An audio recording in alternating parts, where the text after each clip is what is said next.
do this right. Oh, it worked. Critical practice 2 is about taking care of the adults. We've all talked about the analogy of the airplane where you have to put your own mask on first before you help someone else. And that's what the group in Baltimore, Maryland discovered. This summer, they realized how much weight the principals of their schools were carrying, and that the principals really were not doing very well. So they partnered with somebody in their community to create healing circles for their principals. These circles met once a week, and they asked if you signed up for the Monday at 10 o'clock circle that you come to that same circle over and over.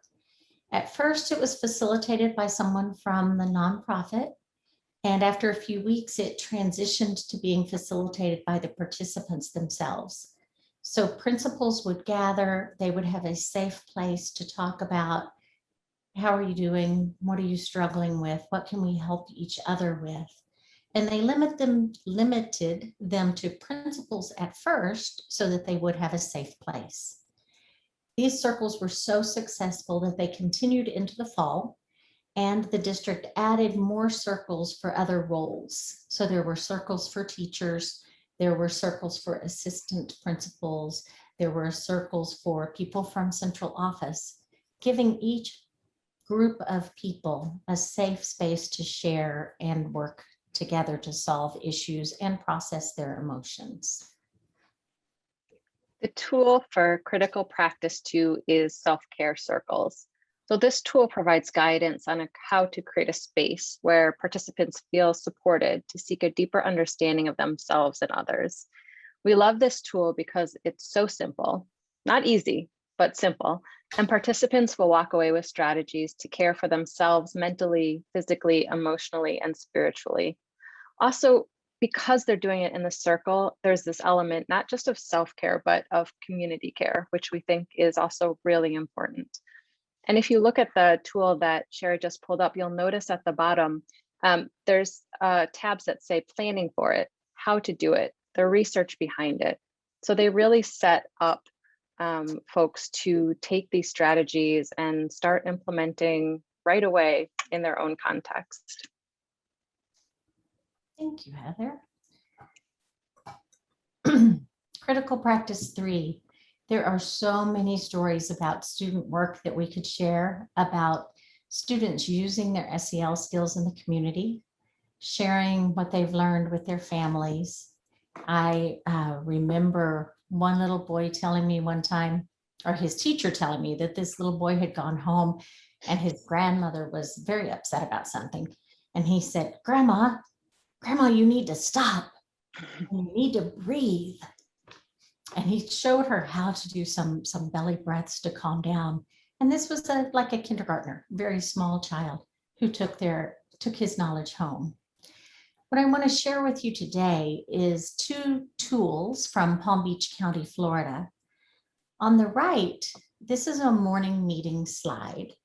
They had not yet fully implemented SEL in all of their schools. When the pandemic started, they were doing SEL in maybe 20% of their schools. But they realized that everybody needed help now. They couldn't wait to roll this out slowly. So every school across the district for elementary school gets these slides each week about morning meeting and encourages students, whether they are in person or virtual, to spend time with their group doing the activities of morning meeting, doing a greeting and sharing an activity together and an optimistic closure.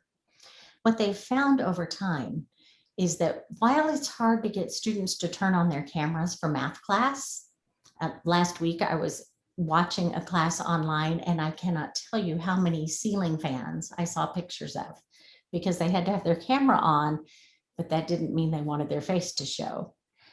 But when it's time for their circle, when it's time for their check-in or for their morning meeting, students are showing their faces and they're showing up. So we know how important that connection to each other that time is.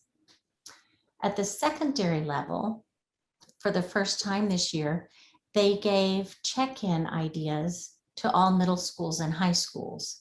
So they asked schools to decide at what point in the day, because students didn't need to do this 7 times a day in different classes, but in what period of the day or what time was the teacher going to take time to check in with their students and do an activity.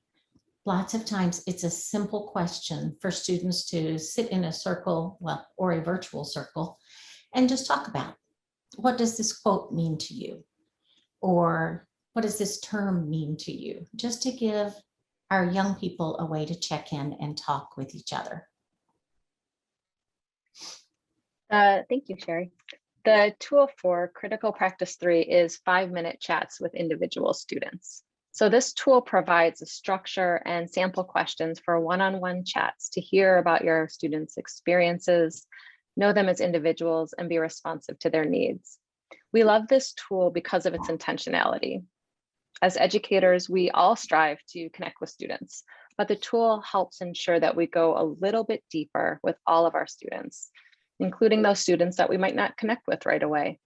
And the focus doesn't have to be on academics. It's more about making space for students to share what's on their mind and begin to build a bond.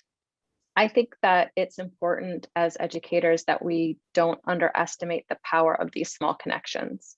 We know that educators don't have time always for in-depth conversations with every student, but taking that 5 minutes really helps to create an environment of safety and support where students know they're cared for. And frankly, it gives us clues as educators about how we can adapt our instruction to better meet their needs. Thank you. I've just about got the technology down. Critical Practice 4 is using data, and not just using data to evaluate something, but to use data to share power and deepen relationships while you are continuously improving. In Minneapolis, Minnesota, the district shares power with their youth intentionally in evaluation and research, as well as in the classroom. Groups of students decide, based on data from their campus, what they want to change and study. An adult, who's called the Youth Voice Advisor, meets with the students and guides them through analyzing their data and deciding what they want to change, and then helping them design and measure the intervention. So these are all of their high schools where groups of students, and they intentionally look for typically underrepresented students to be on these committees. And they help them design research and learn about their own school and their own learning. The tool for critical practice. Are you ready? Oh, the tool for, I love Sherrie driving this boat. The tool for Critical Practice 4 is SEL Look-Fors in blended learning. It provides a series of reflection prompts to help educators integrate SEL into their lesson design.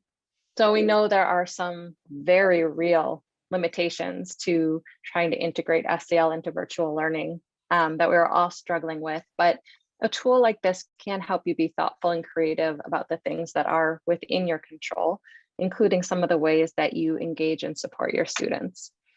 We also think that this tool could be really helpful for reflecting on in-person teaching and learning, because the reflection questions are broad enough that it could be used for either.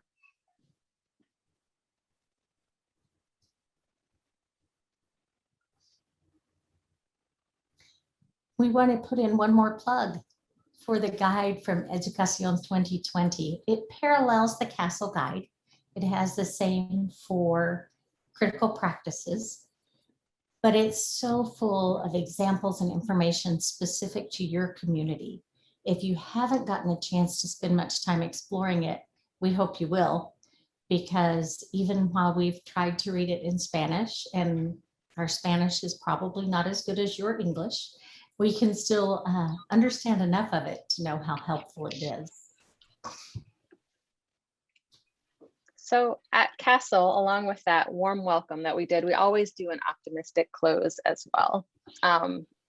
And we recommend that teachers do this in their classrooms. It can be something very quick, and it can be academically related, or it can have other elements of social emotional learning. So we would love to hear one thing that you're taking away from this presentation that you'll share with others in your context. And if you can share in the chat, that would be lovely. And then we will have time for some questions and discussion.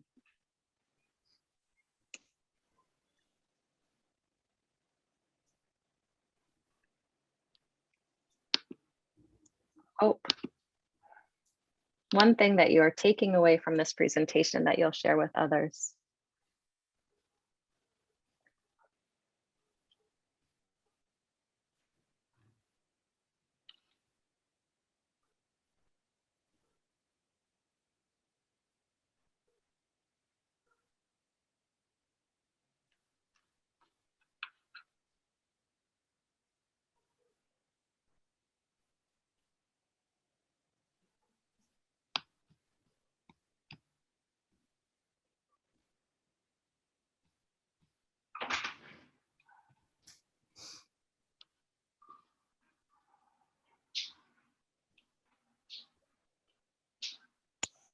Mhm.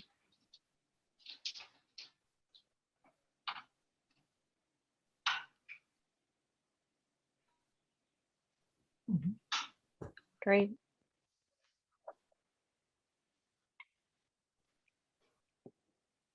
Thank you. Thank you all for being so generous with sharing your ideas and staying engaged with us. It's wonderful for us to also learn from you what kind of strategies you're using.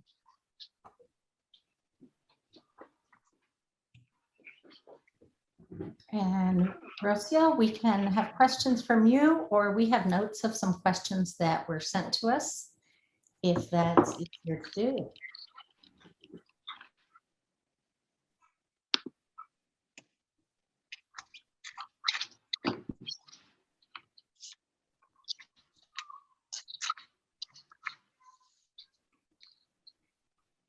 I'm going to address one question that had come in the email that said, how can school leaders ask teachers to promote SEL when they are overwhelmed and very stressed out?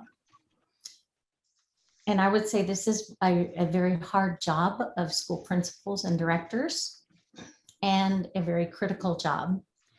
I was an elementary school teacher and teacher and also principal, and learned very early that if my teachers were not healthy and cared for, neither would my kids be. So if anyone is a principal, I encourage them to start faculty meetings with a warm welcome. Give the adults a place to talk to each other and get to know each other. In my school, sometimes there was a teacher in third grade who didn't know the name of another teacher in the building because they taught a different grade. And you've got to constantly work to build that community and give people ways to connect. So starting staff meetings with a warm welcome, including ways, make people sit in different places in the room. We all tend to go in and sit with the same people every time we have a meeting. So finding ways to mix them up and having them get to know other people, and also just taking time to listen and being able to say, I know it's hard. You're human, I'm human, this is hard. And checking in on them and just listening usually is what they need. I can jump in with another question that we received. It's about how to deal with the limitations of online learning environment to promote SEL. And I think that one thing is just recognizing for yourself that you are not alone with this. We talk to so many teachers who are really struggling, and students are struggling and feeling burned out. So showing yourself some grace, and I think we know so much of this is the tone that the adults set. So you can even say to students, you know, the ways that you're struggling and what you're going to do about it. You know, I'm frustrated, going to take a breath, whatever you need to do to regulate, but also model for students. I think also then thinking about ways that you can prioritize equity of voice. So finding different strategies to ensure that all students know that their participation is important, opportunities for them to lead, small breakout rooms, ways that you show them that this is not about just them showing up and receiving learning from you, but that as a team, you are all sort of creating this experience together, including creating norms together and revisiting them often. There's a question here from Mateo that asks if we have any data to show the impact of SEL among communities, like with well-being among families. Heather, I don't know if you know any of any. I know that we have data showing that SEL produces more pro-social behavior for students, that it produces fewer discipline problems in schools, and that it even helps with academic achievement. Do you know of studies on the impact on families, Heather? I don't. I will just add to that there's some studies that talk about the long-term impacts of SEL. So they're finding that students who have SEL as in the younger grades show those sort of, pro-social attitudes and mindsets 20 years later. We will take that question back to our research colleagues, and we will get the question to Alejandra and Andrea so they can get it to you.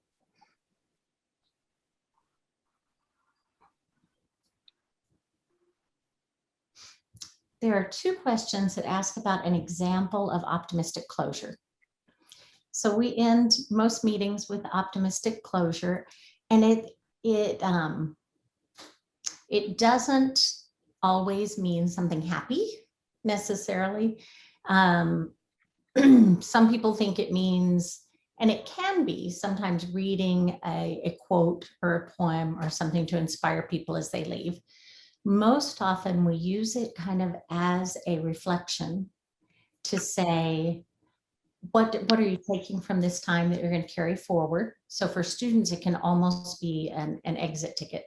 What did you do well today? What are you feeling good about from this class for you? Tell me one thing you're going to go home and tell your parents you learned today.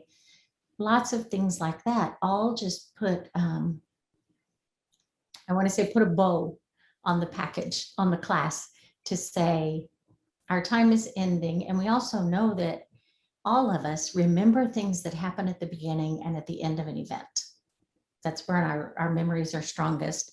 So if we open with a warm welcome that builds community, and if we end with an optimistic closure that helps you reflect on what you've done and choose something to carry with you, then you've solidified the learning in that period of time.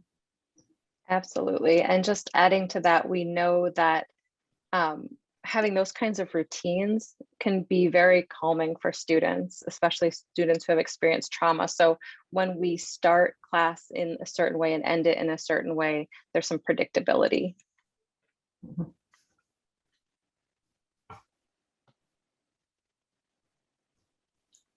Muchas gracias, Sherrie, Heather, por esta tremenda presentación y por compartir con nosotros la experiencia que han recogido en Estados Unidos respecto al aprendizaje socioemocional. Hemos tenido muchísimo interés de las personas que están participando. Más de 100 personas se conectaron a nuestro Facebook Live y más de 255 estaban conectadas con nosotros a través de este webinar. Me gustaría también hacerles algunas preguntas, porque cuando comenzó la inscripción, más de 700 preguntas llegaron, 700 preguntas, una avalancha que quisieran compartir con ustedes a través de algunas consultas, ¿cierto?, que dejaron las personas en las redes sociales. Rebeca Galás nos pregunta, ¿qué opinan de que los niños de 7 años tengan clases sincrónicas desde las 8:15 hasta la 1:15, es decir, toda la mañana, con solo 3 recreos de 15 minutos? Es decir, con muy poca o casi ninguna consideración en los aspectos emocionales. Claro, esa es como la jornada escolar que tienen nuestros alumnos acá en Chile. ¿Qué opinan de eso? ¿Qué se puede trabajar con esos recreos tan cortitos?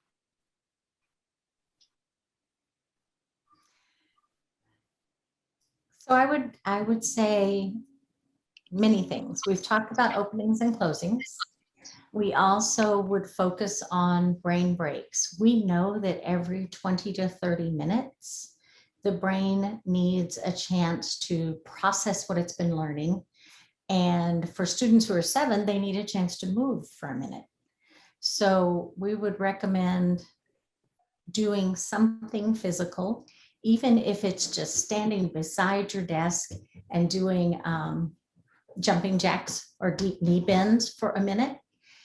And we would recommend every 20 to 30 minutes, making sure, and this is harder right now because of masks and being virtual, but anytime you can, finding a way for students to talk to each other every 20 or 30 minutes, even if it's tell me one new word you read in that book just now, or if it's, tell me what that character was feeling. Anytime like that, that they can interact with each other, it lets the brain process and rest for a minute before you go on. Heather, what would you add? I think you really covered it. The only thing I'd say is we talk a lot about at CASEL about academic integration. So in addition to those brain breaks, finding a way that the learning itself becomes an opportunity for discussion, for some play. I think like we take intellectual risks when we feel safe and when we feel there's a little element of play in that, right? It doesn't have to feel so serious. The learning is serious, but the experience is social. So I think just thinking about how we do our day.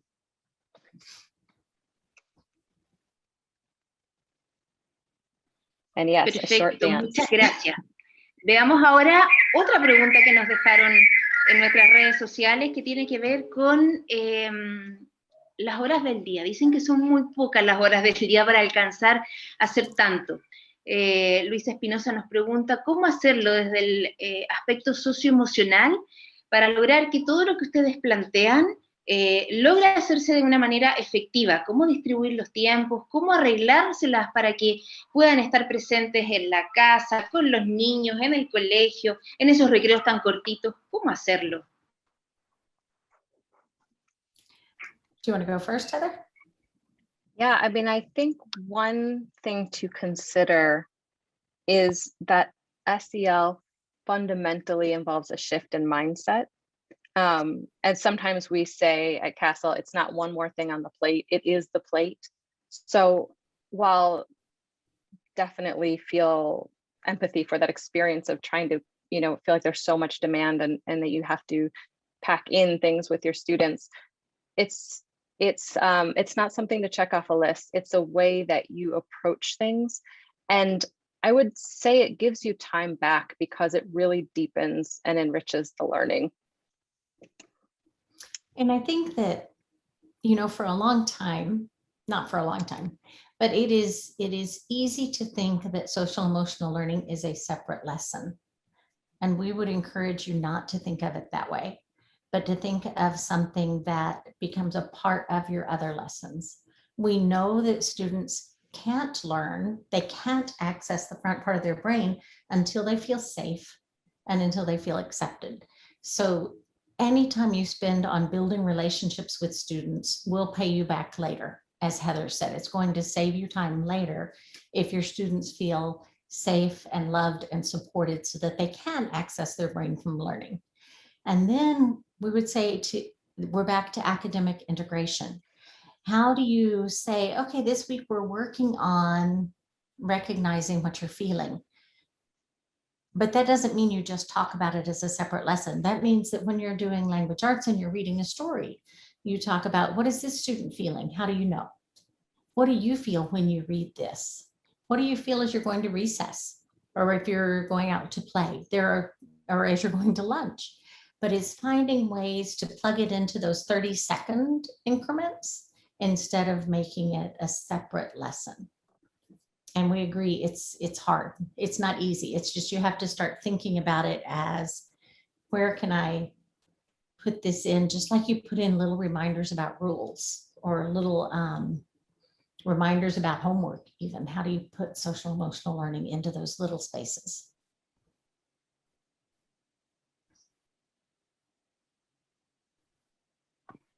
Claro que sí. Bueno, como tú dices y como han expuesto ustedes durante toda esta charla, el aprendizaje emocional es algo transversal, no es una asignatura, no es algo que se va a aprender y aplicar solo en un momento, sino que es durante todo este proceso. Hay una pregunta que se repite muchísimas veces. Ninosca Barrios, Laura Ormazábal y un sinfín de personas más se preguntan, ¿cómo motivar a los estudiantes de secundaria, a los que son un poquito más grandes, para que enciendan sus cámaras en las clases virtuales, que ha sido uno de los grandes problemas que se han enfrentado, en donde el profesor termina casi solo haciendo la clase, con 2 o 3 alumnos conectados y los demás, ojalá estén al otro lado escuchando algo de lo que el profesor está enseñando. I will say that is not just a problem in Chile. That is a problem everywhere. And I have seen some teachers use breakout rooms effectively to do that, where they have made it an expectation that if you're in a breakout room working with a peer, then your camera is on your face. I also go back to the idea that when you're sharing personal stories, you're more likely to have your camera on because you're talking about yourself. And then we go back to the idea of student voice. How do students have voice and choice in what they're doing and what they're learning? Because what we find with our students is that if they are just being lectured to, they are less likely to have their camera on. But if they have some say in the work that they are doing or what their product is, or if they have a way to use a Socratic seminar, a questioning technique, or work with a peer, they're more likely to be engaged. I just spoke with an art teacher the other day who was saying that she logged in and none of her students had their cameras on, or very few. And she took, I don't know if this is an okay thing to do, but I thought this was moving. She took a screenshot of it and she shared it with them. And she said, I just want you to see, this is what I'm experiencing when I'm logging on. How can we connect? Because she had a good relationship with them for the most part. I don't know what was happening. You know, people were just starting to feel burned out. And I think that is a way to be transparent and to, it's not all about you, but it is about us, you know, as a collective, build some empathy.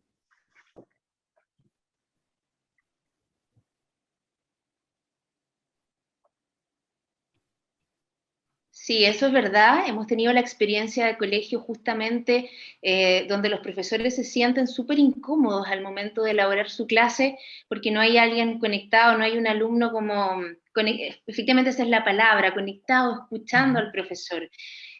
Javiera Araneda nos pregunta, ¿cómo podemos hacer que los estudiantes sean parte de la toma de las decisiones? ¿Qué formas concretas hay para lograrlo? Para que ellos se vinculen y también sean parte de la solución a este problema.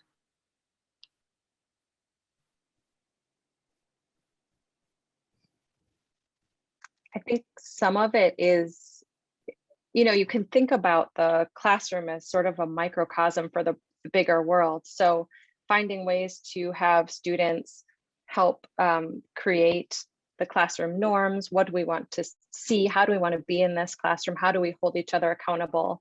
If there are issues that arise, calling a class meeting and helping students understand that you don't have all the answers, especially not when it comes to their own social and emotional experience. And then I think from there, we keep expanding the circles, you know, and this will maybe be easier when we're back together in person, but thinking about challenges in our school, challenges in our community, helping students see that they have a unique perspective and we need to hear from them. I agree. And I've seen some teachers at the beginning of any year start the year without lots of stuff in their classroom because they want to say to students, you know, this is our space. This is our space to build together. And one of the very most important things to do is to talk about how are we going to treat each other in this space, and then be willing to go back to it and hold each other accountable to it.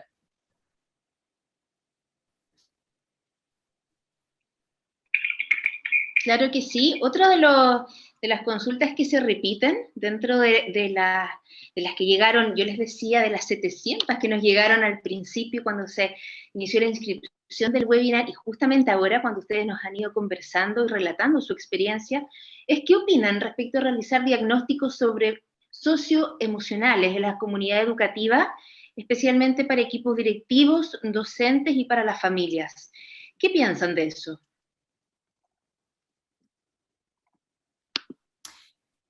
That is a topic that we're spending a lot of time thinking about right now. There are better tools being developed to kind of help screen classrooms and students to know what their skill level is in social emotional learning. I am a little hesitant about evaluating students' social emotional skills too deeply, because especially teachers are not psychological professionals. So I think there's a difference too if it's a teacher doing it or if it's a psychologist doing it. But I think that there are some student surveys about the climate and about how they're feeling about school and about their own skills that when they self-report and we can look at that data, that does give us some information to say, hey, this class as a whole is kind of struggling a little bit with self-management skills. How maybe we can focus on that and teach that. Usually those are needs that teachers are very well aware of, with or without the data to support it from the surveys. But I'd say that the assessment of social emotional learning still is a fairly new and rapidly developing field. Heather, what do you think? I totally agree with you, Sherrie. I get a little nervous. I think that what feels really helpful is for ourselves as professionals to assess our implementation. So to really be monitoring the opportunities we're providing. The thing that I feel sometimes worried about, and this might not always be CASEL's view about, although we are talking about it a lot, about evaluating students' competencies, is we see how much those change depending on the environment. Like, I think everybody has had the experience of there's a student that with one teacher where they have a certain kind of relationship in that context, they're showing so much self-awareness, self-management, leadership. And then in the next class, they're really struggling with some challenging behaviors. So maybe it's just that it's not the place to start in my mind.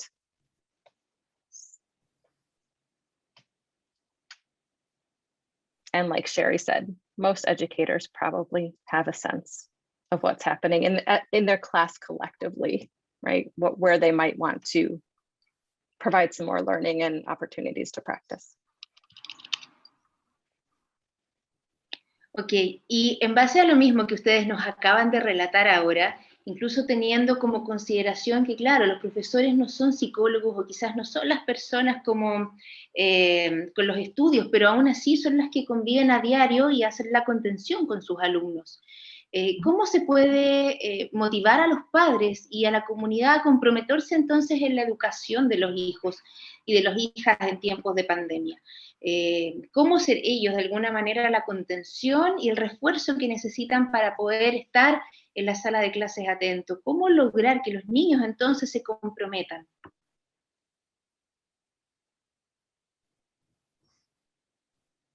That's a big question. And a good question.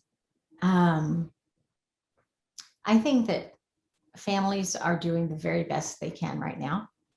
And we as educators have to realize that students are going to come back to school at different times and at different academic levels and at different social emotional levels. And all of them will have experienced trauma of some kind. The trauma of being separated from each other, or many other kinds of trauma that we can imagine, but may not see until students show up at school. The best thing we can do with families, I think, is let them know we care, is reaching out to them and saying, hey, I miss your child. our class doesn't feel complete without your son being here. What can we do to help you? Because it's that community feeling, just like students need to feel they belong in a classroom. How can we help our parents feel they belong? And how do we let them know that we care about them and about their children and that we want their children in school? I'm just nodding away. That was a really beautiful answer. The only thing I would add is we find it's really helpful to understand parents' perspectives on their hopes and wishes for their students, and then helping make the connection between those and SEL versus the other way around.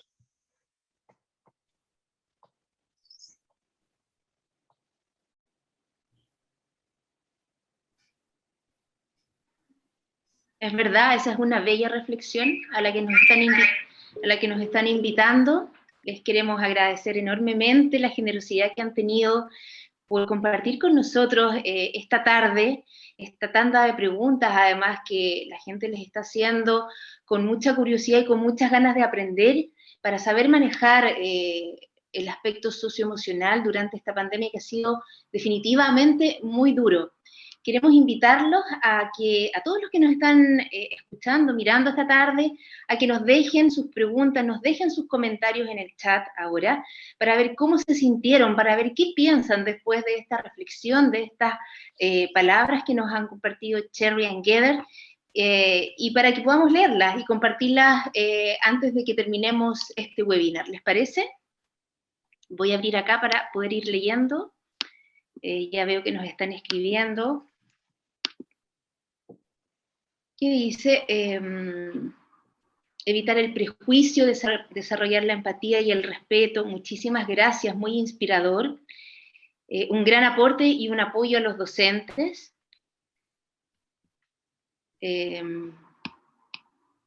Gracias a todos. Todo suma, bonita reflexión y posturas, la actitud multidisciplinaria. Muchas gracias por la instancia, inspirador y esperanzador para nuestro sistema educativo, más cursos así.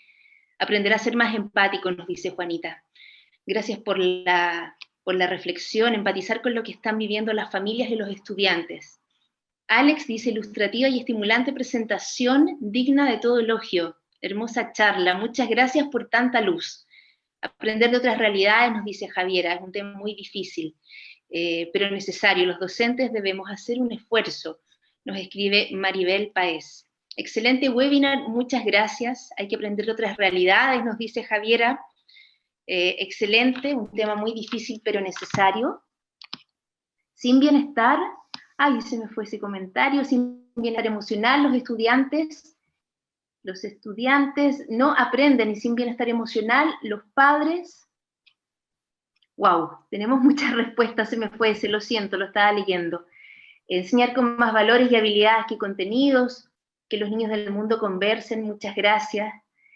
María Isabel, muchas gracias. La importancia de la autocompasión. Sandra Espinosa, gracias por pensar en los niños pensar en los niños con necesidades educativas especiales. Necesitamos más espacios como estos para poder compartir, nos dice Carolina. Es interesante conocer la realidad escolar desde otras latitudes, las que no distan en demasía con la nuestra. Está claro que todos enfrentamos los mismos desafíos desde las emociones. Gracias por tanto. Gran visión, muchas gracias, nos dice mi tocaya Rocío. Estoy realizando mi tesis respecto a la influencia de las clases online en la autorregulación emocional en preescolares. Me sirvió bastante este webinar. Mil gracias. Gracias a ti por contactarte con nosotros. Carolina Silva, es inspirador. Existe tanta necesidad de orientación y apoyo en nuestros profesores y estudiantes que nos desafía a ser empáticos y agentes de luz por otros lados. Ana Araya, excelente webinar. Muchas gracias por la exposición. Gracias por compartir, dice Claudia. Por favor, Sherrie y Heather, lindas palabras que nos entrega el público que ha asistido hoy a este conversatorio. Les quiero dar el espacio para que ustedes se puedan despedir de todos. Por favor. I want to highlight one comment that I saw as well that says we're in a transformational process. realizing that emotions are part of human development. And I think that's true for all of us worldwide. So I'd encourage you to hold that, to remember that this is growing, that this is hard work, and that we are so grateful to be able to share with you and wish you the very best as you do the very best things you can for your students and your families. Heather? It's just really been an honor, and it's been really fun to be with you all, and hopefully we'll get to talk again. Thank you, guys. Muchísimas gracias, tremenda exposición y un gran aprendizaje para todos nosotros. Como nos decía una de las personas, desde otras latitudes compartimos los sentimientos, las sensaciones que se viven por esta pandemia que cruzan, ¿cierto?, a toda la sociedad. Hay un comentario que quisiéramos destacar, que dice que estamos en un proceso de transformación, recordar que esto crece, que es un trabajo duro, y estamos agradecidos de poder compartir con ustedes. Estamos haciendo todos lo mejor que podemos. Están haciendo lo máximo. Les quiero dar las gracias, les quiero recordar a todos los que están acompañándonos que esta charla, este webinar, va a quedar en las redes sociales de Educación 2020, a través de la página, a través probablemente de YouTube o de Facebook, para que nos sigan si ustedes se lo perdieron, si quieren compartirlo con sus alumnos, con más docentes o con estudiantes de educación, va a quedar disponible para que ustedes se puedan conectar y la puedan compartir. También los quiero invitar a que vayan a la página. Habían varias preguntas de cómo llegar al material que habíamos mencionado antes de Emociones Primero. La página es www.emocionesprimero.educacion2020.cl y obviamente seguir a través de las redes sociales. Son muchísimas las preguntas que hemos recibido, obviamente no las pudimos contestar todas, pero el equipo de Educación 2020 las va a leer, las va a revisar y tratará de responder las distintas preguntas que han surgido acá y que han quedado en el aire o que sienten ustedes que son relevantes y se han repetido a través de artículos, de gráficas, de videos o de otros contenidos que irán publicando a través de sus redes sociales. Me despido, muchísimas gracias a todos y a todos los que asistieron hoy día a este webinar por darse el tiempo de estar acá con nosotros. Cuídense mucho y nos vemos pronto.